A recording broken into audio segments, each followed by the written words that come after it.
And to discuss more about President Yoon's visit there, we have our top office correspondent Kim Do-yeon here with us in the studio. Welcome back, Do-yeon. Thank you. So the Korea-Czech Nuclear Power Alliance means cooperation across the entire nuclear ecosystem, including operations and research and development. Tell us more about that first. Dami, that's right. To put that in specific numbers, there were 13 documents that were signed by parties from the two countries in light of President Yoon's visit to the Czech Republic. And as you quoted, these 13 touch on all aspects to nuclear cooperation. But let's look at three main ones highlighted by the Senior Secretary for Economic Affairs. First is a major nuclear power cooperation MOU between South Korea's Ministry of Trade, Industry and Energy and Czech's Ministry of Industry and Trade. This one basically touches on all aspects of cooperation when it comes to the intergovernment interactions. Second is the steam turbine supply confirmation agreement between Korea Hydro and Nuclear Power and Doosan Enerbility and Doosan Skoda Power, which guarantees that Doosan Skoda Power will supply steam turbines for the Dukoba니 power plant. Third is the Nuclear Power Cooperation Center MOU between Korea Electric Power Corporation International Grad School and the Czech Republic's Brno University of Technology.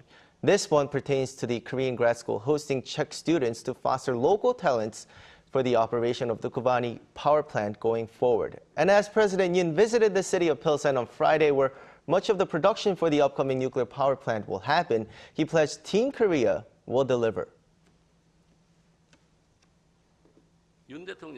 President Yoon expressed his gratitude once again to the Czech government and its people for selecting Team Korea as the preferred bidder for the Czech nuclear power plant construction project. He also proposed that they faithfully implement the 13 agreements made in Pilsen and open a new future together, leading a global nuclear renaissance. Now, prior to his trip, though, there have been concerns over the project being finalized. You know, U.S. firm Westinghouse and France's EDF appealed the decision by the government. Now, the alliance makes it seem like everything is solved and good to go, doesn't it? Well, first, Westinghouse's appeal is based on its claim that the technology that will be used to build a new nuclear power plant can't be used by the KHNP due to intellectual property infringement issues. And from the earlier stages of the project selection process, Westinghouse had filed an IP lawsuit in the U.S. So this has been an ongoing issue for a long time, with the court case yet to be decided. But there has been government-to-government interaction, as you heard from Soo-young's report. The South Korean government and the U.S. government have been working together as two like-minded nations to resolve the issue. Take a listen to the industry minister who explained this further. In relation to this, the governments of both countries are closely discussing issues related to nuclear power exports, including export control matters, in order to resolve bilateral concerns and fully realize potential cooperation. Both nations have expressed their commitment to continue discussions until a mutually beneficial understanding is reached among all stakeholders, based on the solid foundation of the ROK-US alliance. Now, to answer your question, an official at the top office says that this doesn't mean it's resolved. The official added that exporting a nuclear power plant is a very sensitive topic in itself on top of the ongoing legal dispute. For example, there's the issue of non-proliferation when you're dealing with nuclear energy sources in general. But all in all, there seems to be an agreement between the two governments on working together to further foster nuclear power technology as very close and key allies.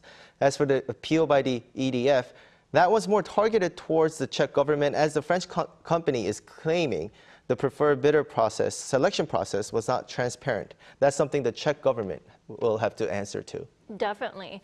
Now, Do-yeon, before you go, could you tell us more about this Dukoba니 project to remind our viewers? Sure. It is building building two new nuclear power units in Dukoba니, a project worth 24 trillion Korean won, or about $17.3 billion US.